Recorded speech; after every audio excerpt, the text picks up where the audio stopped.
Crímenes imperfectos, Australia.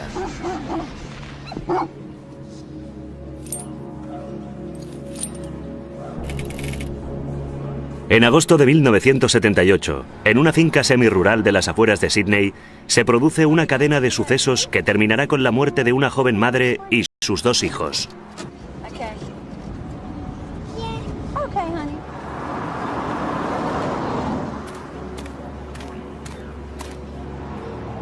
Valda Connell, su hija Sally de 10 años y su hijo Damien de 4 llegan a casa y sorprenden a un delincuente violento que está saqueando su vivienda. ¡No os mováis! ¡Quedaros dentro! Los secuestra y los lleva por zonas apartadas de Nueva Gales del Sur, donde les agredirá, insultará y finalmente matará. Tranquila, Sally, no pasa nada.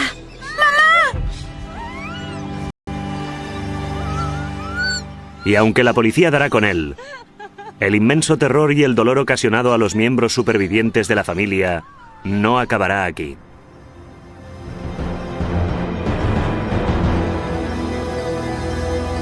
John Ernest Cribb, poseído por el demonio.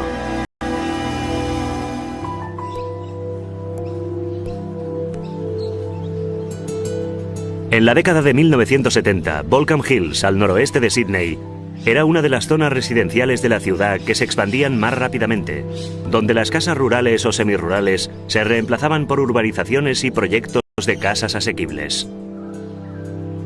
Mientras el paisaje de los alrededores se transformaba de campo a urbanizaciones, la familia Connell, Paul, Valda y sus 6 hijos, vivían en una de las pocas propiedades rurales que quedaban. Para nosotros, que éramos niños, era una vida bastante perfecta, como la de antes. Uno se da cuenta del dinero que teníamos y lo afortunados que éramos teniendo 56 hectáreas con vacas, caballos, cabras, patos e incluso un cerdo que ganamos en la feria. Solíamos ir a pescar a la presa y, en fin, la vida era tan segura, tan inocente, supongo, viviendo así. Éramos una especie de familia muy unida. Aunque al principio éramos yo y 4 hermanas, al final llegó otro hermano. Pero sí, seguimos aún muy unidos. Teníamos que disfrutar los unos de los otros y creo que lo hicimos. Supongo que básicamente nuestros padres nos lo inculcaron como una especie de apoyo.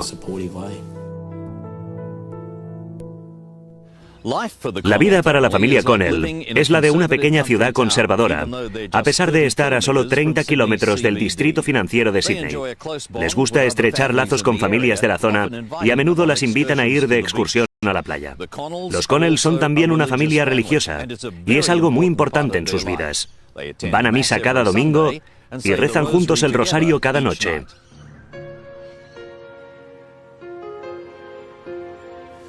La iglesia era importante para todos nosotros como familia. Papá y mamá eran férreos creyentes y nos inculcaron estos valores. Era una cosa de la comunidad, pero imagino que para ellos era una forma de vivir la vida. Eran personas muy éticas que, de hecho, se comportaban de un modo muy cristiano e intentaban ayudar a la gente y a los de la comunidad.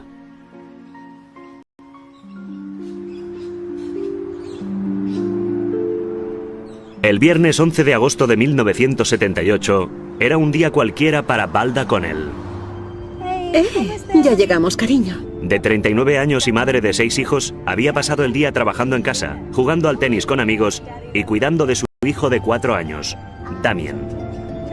Aquella tarde, Valda se lleva a Damien a recoger de la escuela a su segunda hija más pequeña, Sally, de 10 años.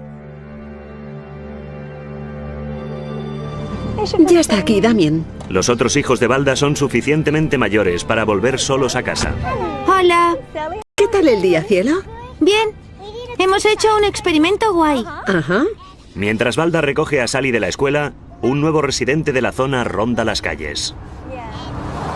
Es John Ernest Cribb, un ladrón que acaba de obtener la libertad condicional.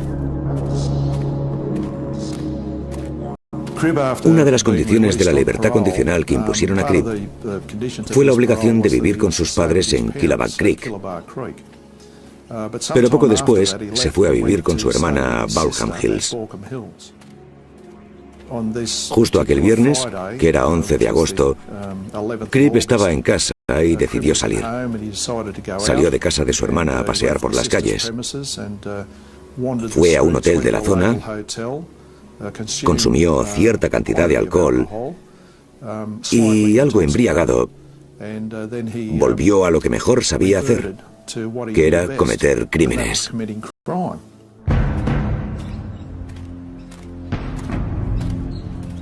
Cripp sale del hotel sobre las 2:30 de la tarde. Bajo los pantalones, esconde un cuchillo. Más tarde explicaría a la policía que había comprado el cuchillo poco después de su liberación, alegando que era para protegerse. Cripp está buscando una casa donde robar. Sus 3 primeros intentos no resultan, porque hay vecinos vigilando o perros ladrando.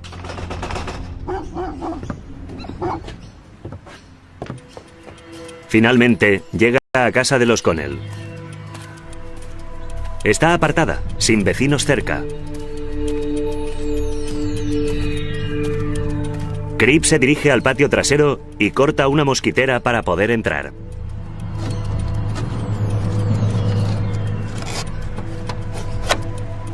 Entonces entró en la casa.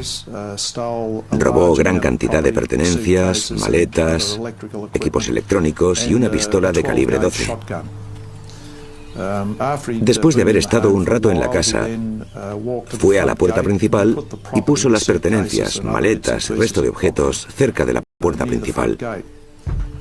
Probablemente con la intención de, tras haber acabado lo que fuera que estaba haciendo en la casa, poder reunir los materiales y abandonar la zona.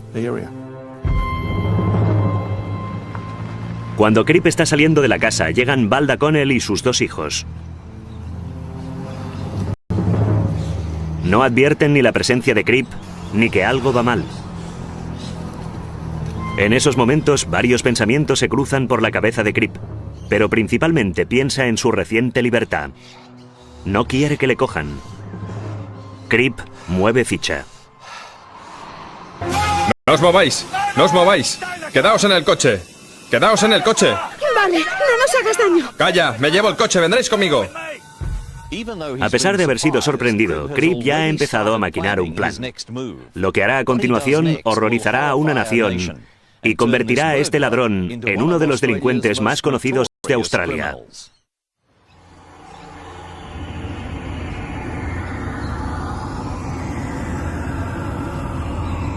Es una tarde de invierno en agosto de 1978 y Valda Connell, de 39 años, llega a su casa en Baulkham Hills, al noroeste de Sydney, con su hija Sally, de 10 años, y su hijo Damien, de 4.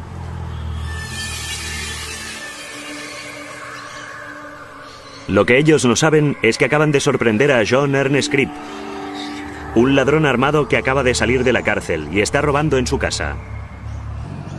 Al oír el motor del coche, Cripp se siente atrapado. Toma una decisión. Pase lo que pase, le encerrarán de nuevo. ¡No os mováis! ¡Quedaos en el coche! ¡Silencio! ¡He robado en vuestra casa! No nos hagas daño. ¡No os mováis! ¡A un lado! ¡No os mováis! ¡Quedaos en el coche! ¡No me miréis! ¡Quedaos en el coche! ¡No os mováis! ¡No os mováis! Coge los objetos robados que había dejado en la puerta principal y los mete en el maletero. ¡Quedaos en el coche! ¡Quedaos en el coche de los cojones!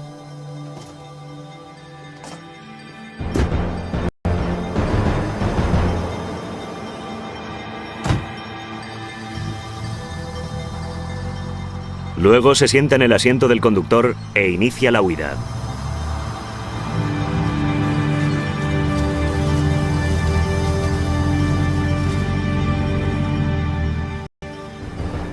Cripp quiere escapar de Baulkham Hills rápido, porque no quiere arriesgarse a que un vecino lo vea en el coche de los Connell. Por eso lleva a Valda y sus atemorizados hijos hacia el norte hasta llegar a Berowra Waters, junto al río Hawkesbury, al norte de Sydney. No escoge esta población por casualidad. Es donde vive la novia de Cripp y se conoce bien la zona.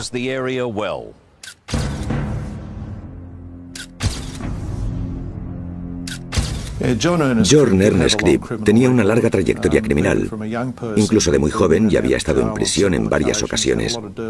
Había tenido muchos enfrentamientos con la policía por su actividad delictiva y en el momento del crimen acababa de salir en libertad condicional tras haber sido sentenciado a 12 años por robo a mano armada. Es interesante analizar los distintos robos a mano armada porque hay cierta similitud entre estos robos y este caso en particular. En los robos a mano armada en los que asaltó casas, tomaba a gente como rehén y después huía en el coche de la casa. Así que había similitud entre aquellos delitos y el que acababa de cometer ahora. La zona donde Cribb decide parar queda apartada de la carretera principal. Está convencido de que no habrá nadie cerca que le interrumpa. Oye, ¿ves esto? Esto manda. Si vas a alguna parte, haré daño a los niños. ¿Me oyes bien? Vale. ¿Vale? Vale, pero no hagas daño a los niños. Esto manda, ¿de acuerdo? Sí, vale. Él manda, así que no te muevas. Di sí. Vale, sí, vale. Nos quedamos aquí. Dame eso. Deprisa, dámelo. Cribb ve uno de los vestidos de Balda en el asiento trasero y pide a Sally que se lo pase. Y entonces comienza a cortarlo en largas tiras.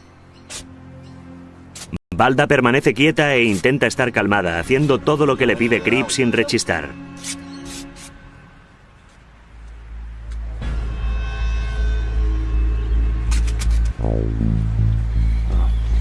Salid del coche. Salid del coche. Tú te quedas.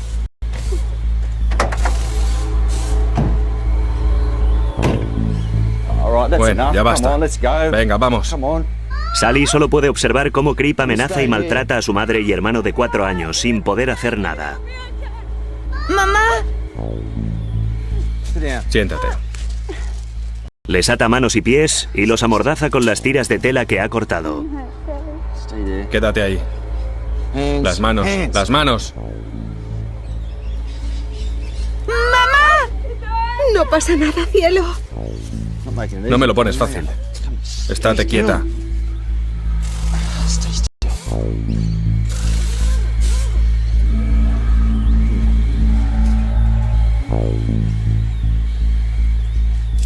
Cuando termina, vuelve al coche y se marcha con Sally. Recuerda, tengo a tu hija. No intentes nada.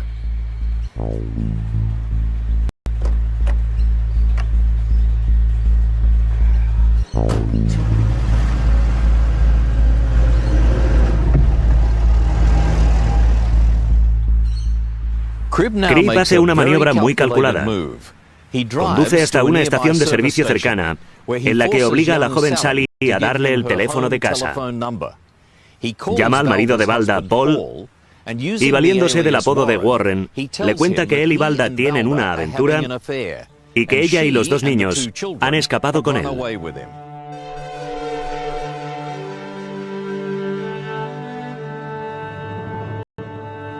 La idea de esta historia le servía para encubrirse, para ganar tiempo y preparar la huida. El inventarse que se trataba de un problema doméstico y que la mujer y los niños se habían marchado no encajaba para nada con esta familia. El plan de Cribb para ganar tiempo no resulta. Paul Connell contacta inmediatamente con la policía y la respuesta es rápida. Llegué a casa y vi a la policía en la entrada. No estaba seguro de cuál debía ser el problema. Entonces vi a Linda con un policía. Salí del coche y me contó: alguien se ha llevado a mamá y los niños, a Sally y a Damien. Pero no podía creérmelo. ¿Pero qué dices? ¿Cómo ha ocurrido? Sally y a Damien. Pero no podía creérmelo. ¿Pero qué dices? ¿Cómo ha ocurrido?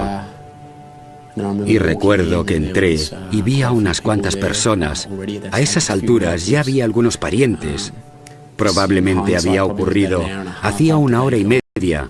Había un cierto estado de desconcierto en la casa y, como digo, No sabíamos qué hacer, ni qué iba a pasar. Recuerdo a papá sentado en el porche mirando las estrellas y recuerdo haberle dicho: no te preocupes, papá. Cuando vuelvan a casa haremos una gran fiesta. Porque yo era muy joven y muy boba. Vivíamos en la edad de la inocencia. La policía empezó rápidamente la investigación. Los registros de la escena del crimen en casa de los Connell aportaron las huellas del secuestrador. Pero en 1978, relacionar unas huellas con las registradas era una tarea manual, que podía llevar incluso 2 semanas. Como mejor podía encontrar la policía a Balda y los niños era localizando el vehículo. Y Cripp lo sabía.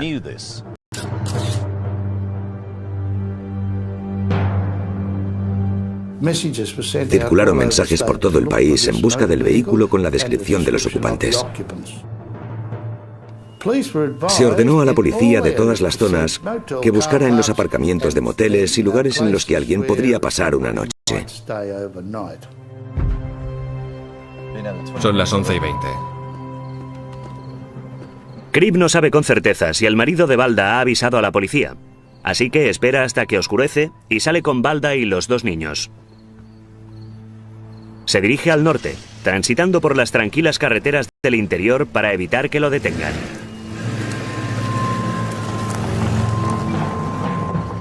Sin embargo, a menos de 50 kilómetros al norte de Berowra Waters, en un lugar llamado Central Mangrove, el coche se queda sin combustible. Cripp obliga a Balda a arrastrar el coche hasta un claro fuera de la carretera. Los niños permanecen en el vehículo. Más fuerte. Empuja. Más fuerte.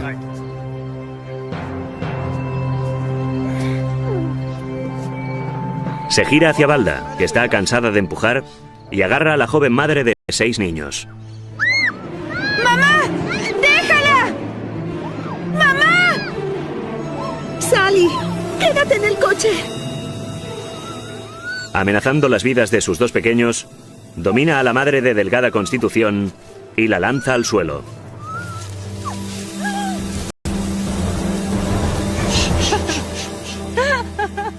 Cripp le hace jirones la ropa. Por favor, no lo hagas. Le pone el cuchillo en el cuello y la viola. ¿Te acuerdas del jefe? ¿Eh? Según parece, los niños estaban atados y amordazados en la zona de Mangrove Mountain cuando Cripp saca por la fuerza a su madre del coche y la agrede sexualmente. Y bueno, no se sabe si los niños realmente vieron la violación o no, pero es una hipótesis razonable pensar que lo hicieron. Recuerda quién es el jefe. Estate calladita. Nos contó que la madre le estuvo suplicando todo el tiempo. No tanto por ella, sino por la seguridad de sus niños. Pidió protección para los niños, que no los hiriera ni lesionara, e intentó hablar con él. Son una familia muy religiosa, y en alguna ocasión él comentó que ella le había hablado de religión. Pero es evidente que a él le daba lo mismo. No irás a ninguna parte. Te vas a quedar aquí, ¿verdad? Sí. Después de la agresión, Cripp va a buscar gasolina dejando a las 3 víctimas atadas en el vehículo. Tras haber sido amenazada y violada ante sus hijos, junto al hecho de que la controlaba increíblemente y que tenía antecedentes penales, la madre debía estar en un estado de estrés y ansiedad tan grande que le empujaba a hacer todo lo que él decía. La tenía totalmente bajo control. Siento una gran compasión por ella y su situación, ya que no podía hacer nada.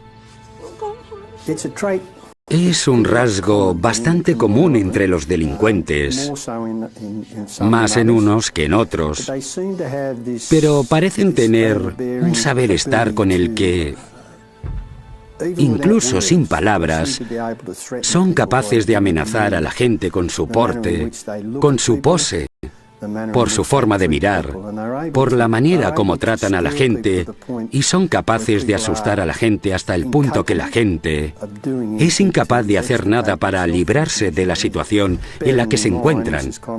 En el caso de la señora Connell y sus hijos, estuvieron atados la mayor parte del tiempo y no podrían haber hecho nada de nada.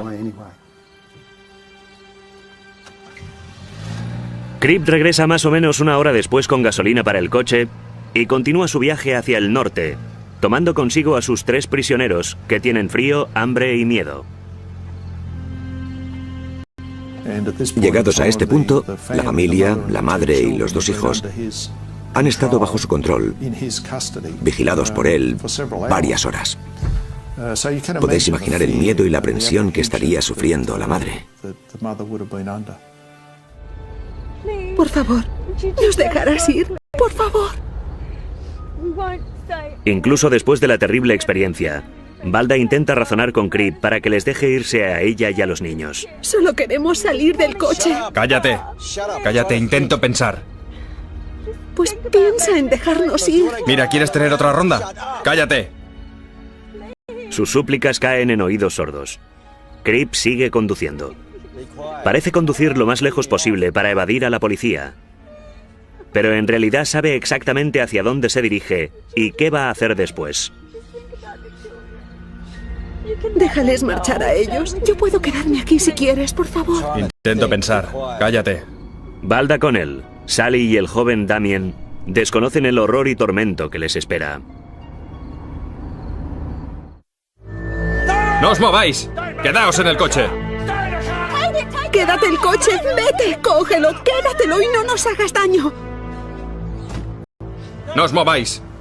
Condenado por robo a mano armada, John Ernest Cribb ha secuestrado a una madre y sus 2 hijos pequeños tras un robo frustrado en su casa de Volcam Hills, a las afueras de Sydney. Los lleva hacia el norte por carreteras secundarias para evitar a la policía.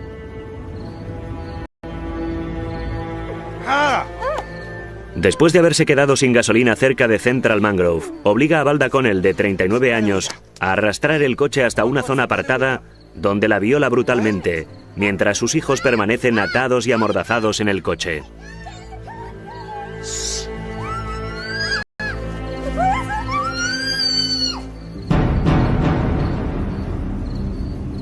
Ya es sábado, pasada la medianoche. Y Cribb conduce hacia una zona de picnic en las cataratas Ellenborough, cerca de donde viven sus padres en Killaback Creek. Cribb había estado en este lugar la semana anterior en una salida familiar. Lo interesante del caso es interesante si nos fijamos en las características de los asesinos en serie y asesinos en general, es que les gusta ir a lugares donde han estado antes o donde tienen cierto control. La razón de llevarles a las cataratas Ellenborough es que ya había estado allí, lo conocía bien y había estado hacía una semana.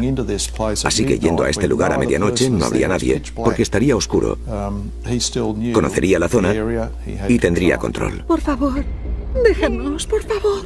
Se detuvieron allí un rato y luego se encaminaron al municipio de Comboyne. No diremos nada. A 7 kilómetros de la ciudad, Cribb reduce la marcha y cuenta a Valda que les dejará allí. Incluso le enseña a dónde puede ir a pedir ayuda. Pero Cribb está jugando con sus víctimas. Les toma el pelo. No se detiene en ese punto y continúa adelante, dirigiéndose hacia un monte alejado con arbustos, cerca de las cataratas Ellenborough.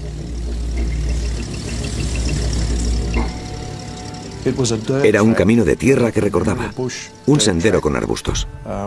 Debía de ser la 1 de la madrugada, tal vez un poco más tarde, pero sobre la 1. Y decide dejarlos allí.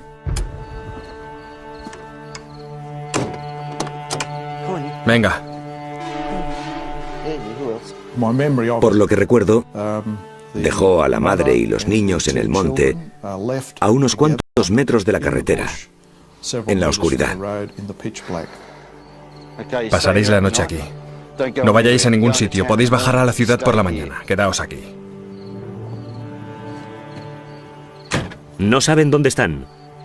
No pueden desatarse ni pedir ayuda.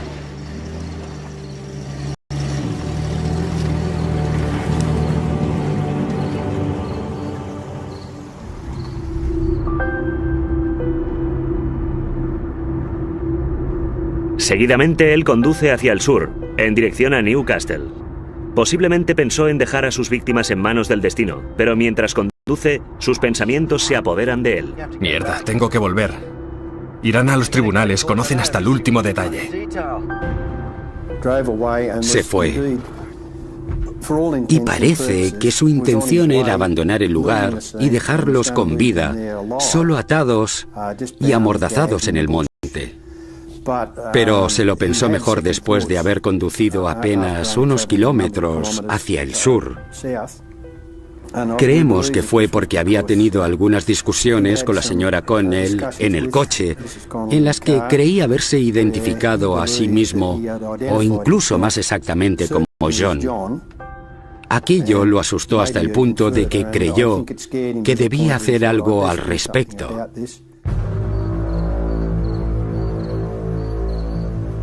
Nuevamente, la libertad de Cripp es primordial. Temiendo que la madre pueda identificarlo a la policía, vuelve al claro aislado del monte. El demonio que lleva dentro le dice que tiene que acallar a sus prisioneros por su bien.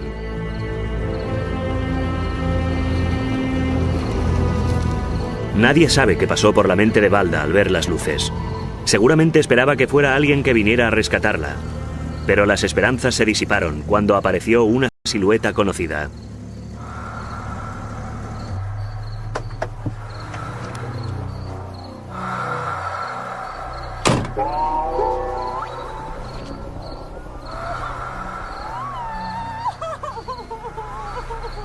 En la mente de Cripp, el asesinato es la única solución a sus problemas.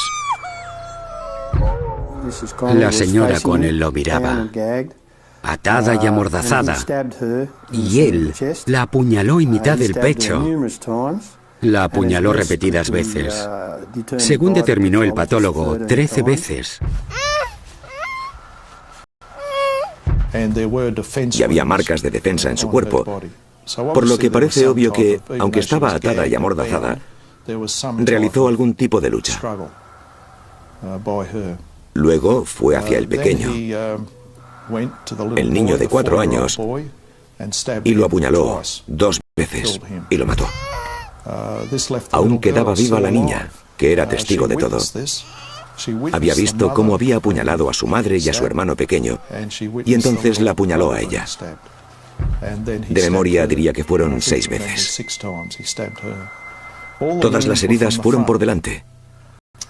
Así que a todos les vino de frente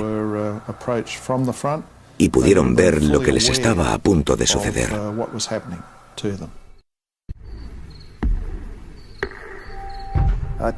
Aterrador es poco. Realmente, no conozco ninguna palabra que pueda describir el horror que pasaría por su mente en el momento en el que la mataba y el tremendo terror que los niños, sus hijos, pasaron al ver lo que ocurría a su madre. Sinceramente no encuentro palabras que describan lo que pudo pasar por sus cabezas. John Ernest Cripp ha pasado de ser un ladrón a mano armada a un asesino premeditado y depravado. Cuando Sally finalmente cae muerta, Cripp inspecciona su trabajo mientras los haces de luz se filtran entre los matorrales. Sorprendentemente, su cuerpo está cubierto de tal cantidad de sangre y su nivel de adrenalina es tan elevado que Cripp no se percata de haberse cortado en el dedo ni en la pierna durante el ataque. Entonces, dándose cuenta de la magnitud de sus actos, no se percata de haberse cortado en el dedo ni en la pierna durante el ataque. Entonces, dándose cuenta de la magnitud de sus actos, regresa al vehículo. Se sienta en el coche y se fuma con calma un cigarrillo, mientras se plantea qué hacer. Al poco, decide arrancar e ir a casa de sus padres, a poca distancia de allí. Llegó allí a las 2 de la mañana. Fue de puntillas hacia la puerta trasera. Cogió algo de ropa y debió lavarse en algún lugar, aunque la policía no sabe dónde. Después, de camino al coche, fue al cobertizo de sus padres y cogió una pala. Iba a enterrarlos donde los había matado. Pero cuando regresó, el suelo estaba como una piedra y no podía clavar la pala. Así que los llevó a rastras hasta el coche y los metió en el maletero, con la idea de enterrarlos en una playa cerca de Newcastle.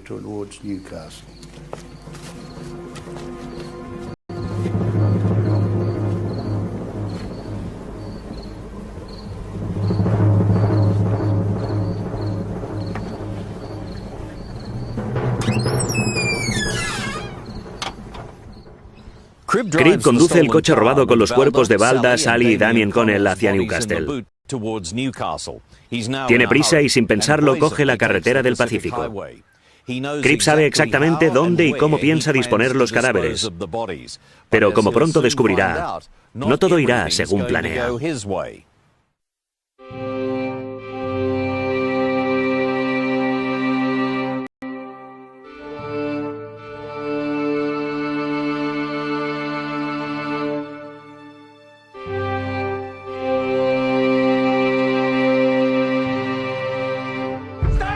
Tras secuestrar y asesinar a Valda Connell de 39 años y a sus dos hijos Sally de 10 años y Damien de 4, John Cribb transporta sus cuerpos en el coche robado de la familia y llega a Caves Beach, junto al sur de Newcastle, hacia el amanecer. Pensando que esta solo empieza a cavar lo que, según más tarde, afirmó la policía era una tumba perfecta.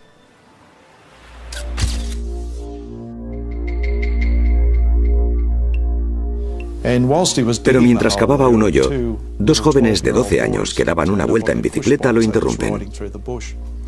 Y le preguntan, ¿qué hace, señor? Y él responde, estoy cavando un hoyo. Tengo 3 pastores alemanes muertos en el maletero y quiero enterrarlos. Los chicos miran el coche y ven algunos objetos. Y creo que debieron asustarse un poco porque se fueron. Se marcharon de allí. Y en cierto modo creo que fue bueno que se marcharan, porque podría haber ocurrido cualquier cosa.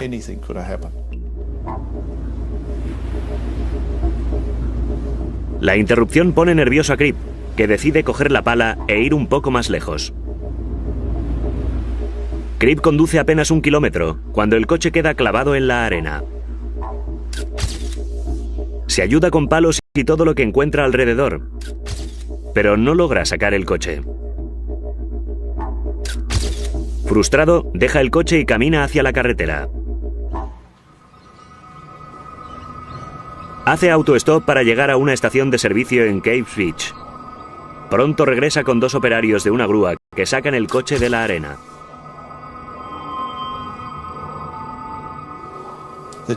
El conductor de la grúa observa que tiene un corte en el dedo y evidentemente se ha cortado mientras asesinaba a sus víctimas. También tenía una herida en la pierna. El conductor de la grúa le dice, debería ir a que se lo miren.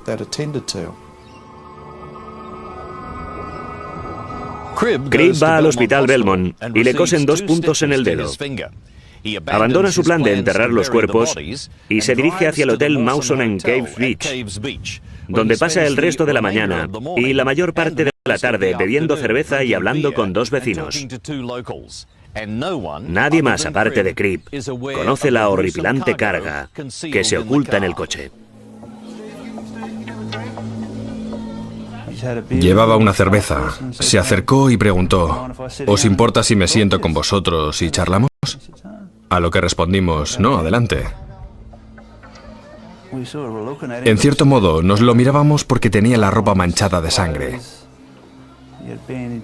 una venda en la mano, y nos dijo algo como que había estado en casa de su hermano, en Duns, o algo así, cazando conejos y despellejándolos. Dijo que era así como se había cortado la mano y que la sangre era de los conejos. Cuando se hizo tarde, decidió abandonar el hotel e ir hacia el sur, hacia Sydney, por la carretera del Pacífico. en algún lugar cerca de Swansea, de memoria diría que fue ahí, entró en una estación de servicio para poner gasolina y habló con el tipo de la gasolinera. Este, al oler su aliento a alcohol, le dijo: creo que no debería conducir. Pero aún así, Cribb puso gasolina y continuó hacia Sídney. De camino, justo al sur de Caves Beach, se salió de la carretera y el vehículo acabó entre los matorrales. Volvió al mismo garaje e intentó contratar los servicios de la grúa que había sacado el coche en Caves Beach en la ocasión anterior. Lo acordó todo para que remolcaran el vehículo temprano, a la mañana siguiente, y volvió a Wickham, que es un barrio periférico justo en la parte norte de Newcastle, para quedarse con algunos amigos.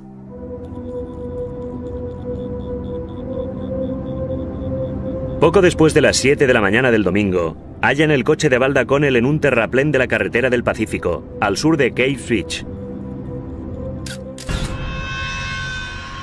En el maletero encuentran los cuerpos atados y amordazados de Valda Connell y sus 2 hijos pequeños.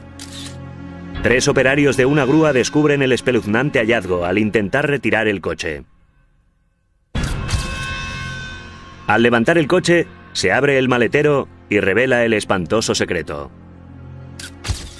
La policía de Newcastle y cercanías se apresura hacia el lugar e informa rápidamente al Departamento de Criminología de Sídney.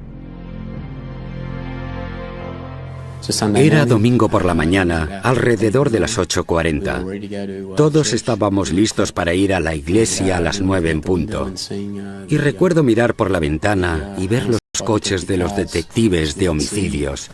Desde casa teníamos una vista de unos 400 metros y, como decía, apenas había tráfico en la carretera. Vimos cómo se acercaban 3. En ese momento supe que íbamos a tener noticias e imaginé que iban a ser malas. Esa mañana nos dijeron que les habían encontrado y estaban muertos. Y vi a mi tío llorando y pregunté a alguien: ¿por qué llora Philip?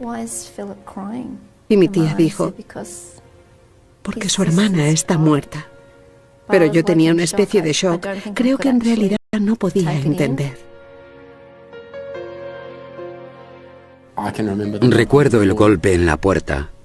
Recuerdo escuchar a alguien llorando y que entonces uno de los policías, junto con un compañero de la sal, subió las escaleras, me metió en una habitación y me dijo: han encontrado a tu madre, tu hermano y tu hermana y han sido asesinados. Nos dijeron que los habían encontrado. Jamás pensé que no volverían.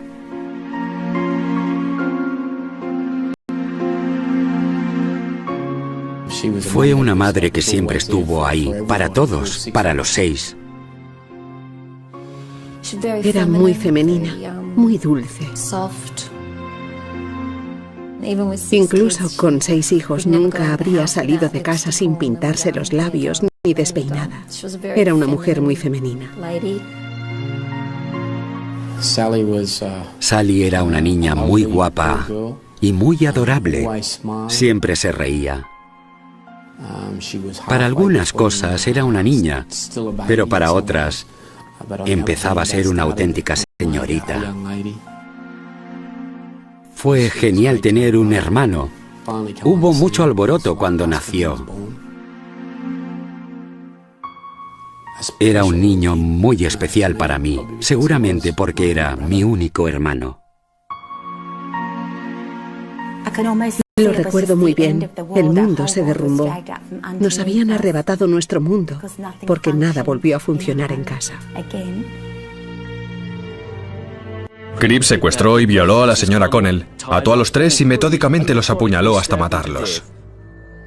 La carretera del Pacífico al sur de Newcastle se convierte en una escena de crimen y los detectives de homicidios Mike Hagan y Rick Campbell se dirigen hacia allí desde Sídney. Puedo decir que en 31 años de servicio, 10 de ellos en homicidios, Y habiendo estado en numerosas escenas de crímenes, escenas de muerte y toda esta clase de cosas, probablemente sea esta de las más horrorosas que jamás he visto en mi vida. Sin duda.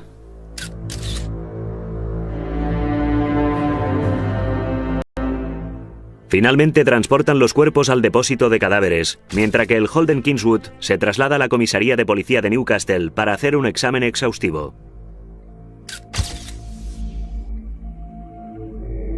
Había restos de sangre en los neumáticos y se encuentran huellas en las pertenencias robadas de los Connell, incluyendo la pistola que estaba en el asiento trasero del coche.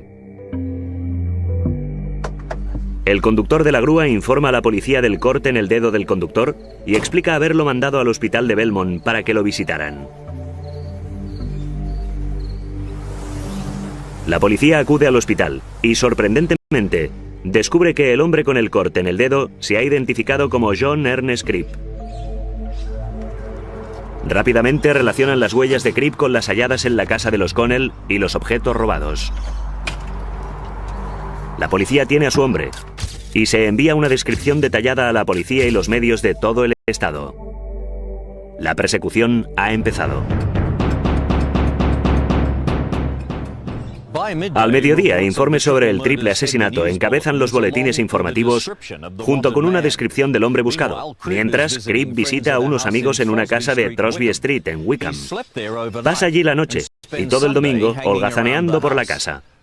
Dos visitantes, Bettina y Ferry Edson, le preguntan por las manchas de sangre en la ropa y Cribb rápidamente responde que ha estado disparando a canguros.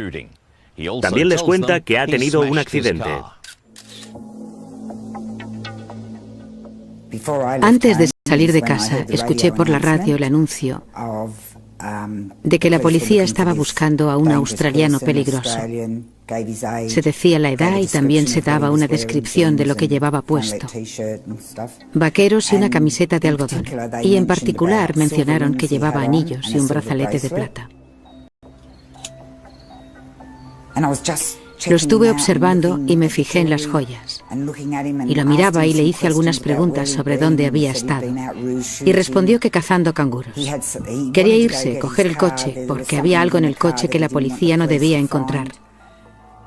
Y las sospechas se fueron sumando y empecé a pensar que definitivamente era el tipo que estaban buscando. Y llamaron, pero mientras Cribb ya se había ido de la casa de sus amigos a otra en Union Street, en el mismo barrio, llamó a la puerta y consiguió entrar tras contar que había tenido un accidente y que necesitaba un teléfono. Entró de inmediato. Dentro de la casa había una anciana y su hija. No llevaba mucho tiempo ahí cuando dos chicos vecinos entraron y se llevaron a la hija de la casa. Pero Cribb entonces agarró a la anciana y la arrastró hacia el lavadero de la casa. En aquellos instantes, los coches de policía empezaron a cubrir la parte delantera.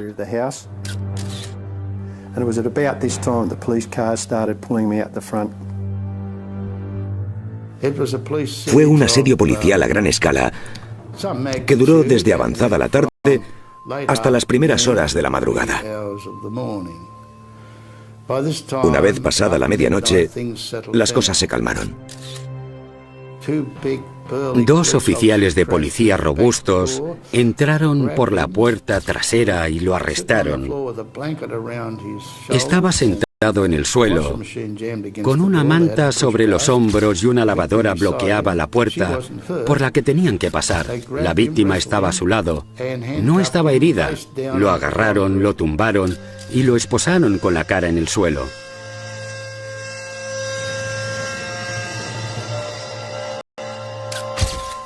Cuando la policía entró en la casa, Cribb intentó apuñalarse a sí mismo en el pecho. Lo llevan al hospital John Hunter de Newcastle, pero le dan el alta con una herida superficial. Luego lo llevan a la comisaría de policía de Newcastle, donde es interrogado. Al preguntarle por qué después del robo fallido no había cogido el coche y escapado, Cribb contó a la policía que apresó a Balda y los niños por miedo a que le denunciaran.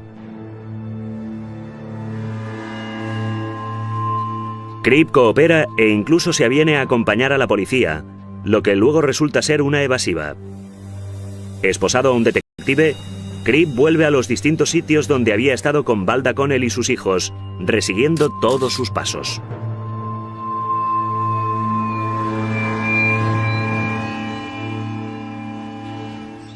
Se imputan a Cribb 3 cargos por asesinato y 1 por violación, y el juez determina una audiencia sobre la apertura del juicio para noviembre de 1978. Con la confesión de Cribb, la montaña de pruebas forenses y los testigos, la acusación del caso parece estar demostrada. Pero no todo acontece como se espera, y el terror de Cribb no termina aquí.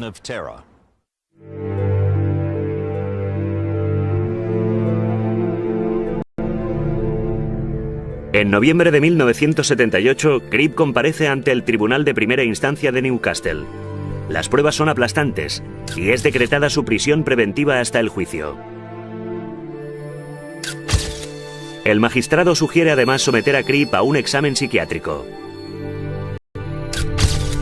Lo entrevista un psiquiatra de la cárcel que diagnostica una esquizofrenia paranoica. Las autoridades trasladan a Cribb al hospital Morris para su tratamiento, un centro psiquiátrico situado en el lago Macquarie, entre Sydney y Newcastle. El 4 de abril de 1979, Rick y yo estábamos en la oficina de homicidios del Departamento de Criminología y nos informaron de la fuga de John Ernest Cribb del hospital Morisset.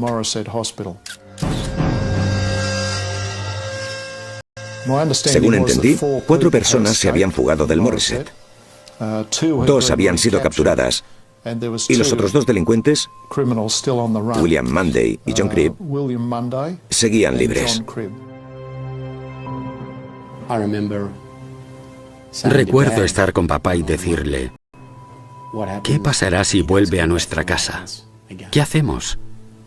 Y recuerdo que papá me miró y contestó, oh, espero que lo haga y tener la oportunidad de ponerle las manos encima. Y me di cuenta de que no tenía de qué preocuparme, porque sin duda eso era probablemente lo que se merecía.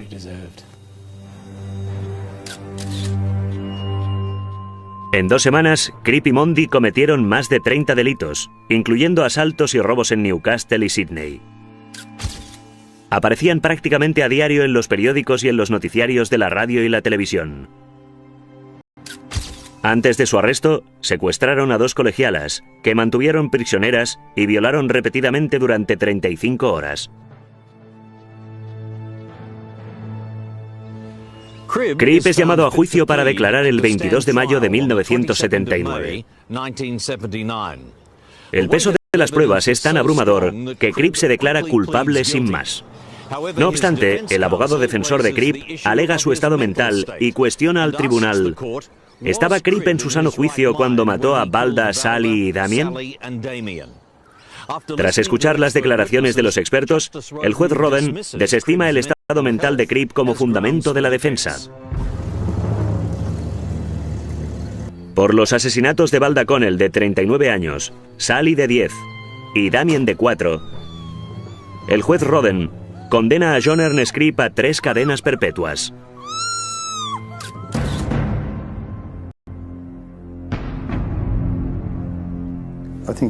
Creo que Cribb era un individuo frío, despiadado, calculador.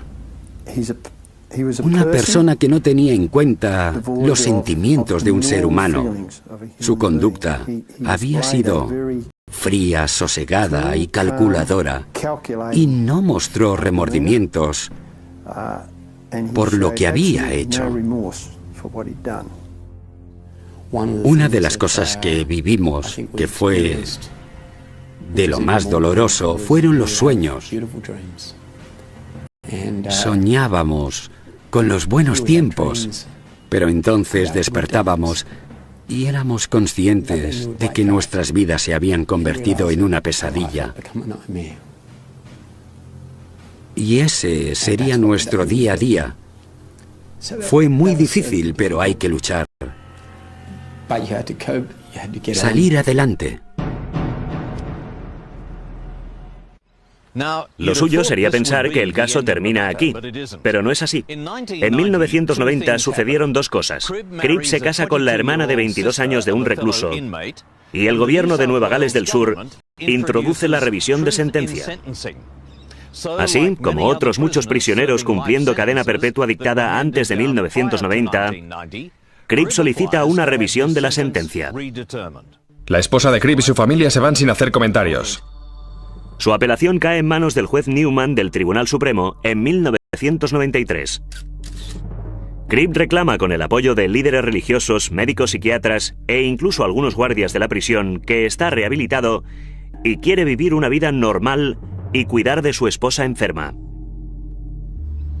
Junto con su apelación, Cribb escribe una carta donde relata las razones por las que asesinó a Valda, Sally y Damien Connell.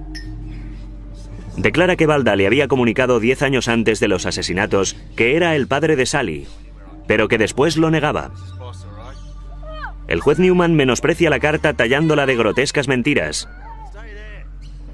Y una prueba más de la falta de arrepentimiento de Cribb y su cruel falta de compasión por sus víctimas. La solicitud de Cribb es rechazada. En 2008 presenta una nueva solicitud, pero la retira el día antes de la vista convocada. A su última visita no se presentó. Expuso a la familia a la agonía de prepararse para revivir el drama y la noche anterior se echó atrás. Con arreglo a la legislación sobre revisión de sentencia, Cribb y otros como él pueden solicitar una nueva resolución cada 3 años.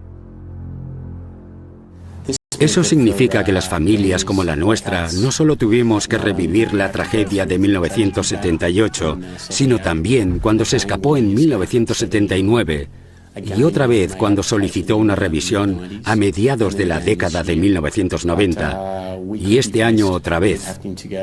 Y no puede ser que nos toque pasar por esto cada 3 años mientras viva. Determinado a que su asesino se quede entre rejas. Y es lo que sucede con la enmienda de la ley. No solo para la familia Connell, sino para muchas otras familias, para las que una vez más el asesino tiene el poder. Y es que la ley se modificó rápidamente.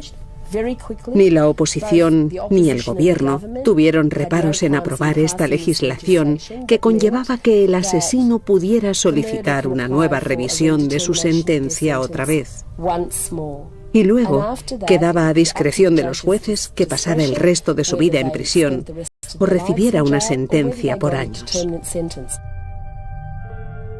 Desde sus comienzos en 1993, Martha Jarbor y el grupo de apoyo a las víctimas de homicidios han ayudado a miles de personas afectadas por asesinatos. Creo que Martha es como un ángel. Me ha ayudado muchísimo 30 años después. Ojalá Martha hubiera estado ahí en 1978. Para nuestra desgracia, no había ayudas. Teníamos que cargar solos con ello. Siempre estamos con la familia. No hay plazos. No existe un límite de tiempo para estar con el grupo de apoyo a las víctimas de homicidios. Estamos aquí, estamos de por vida, y estamos ahí hasta que lo necesiten.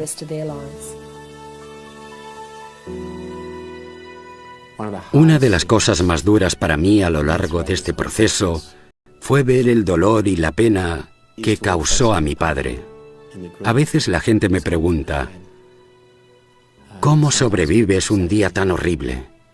Y claro que ha habido días y noches en los que he llorado y llorado. Y por doloroso que sea, perder a una madre y a un hermano y a una hermana, creo que perder a tu mujer y a 2 hijos es 10 veces peor. Mucho peor. En muchas ocasiones, mi padre ha sido mi modelo a seguir. He visto cómo él nos ha mantenido unidos, ha luchado y salido adelante. E imagino que si puede hacerlo y seguir adelante, yo también debería ser capaz.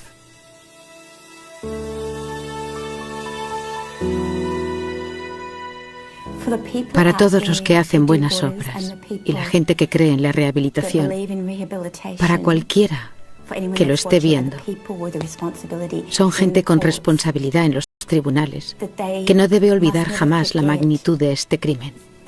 Y estoy aquí por lo que sufrió mi madre y por lo que todos nosotros pasamos y por la lucha y por lo que sufrió mi padre y tanta gente que quedó afectada ese día.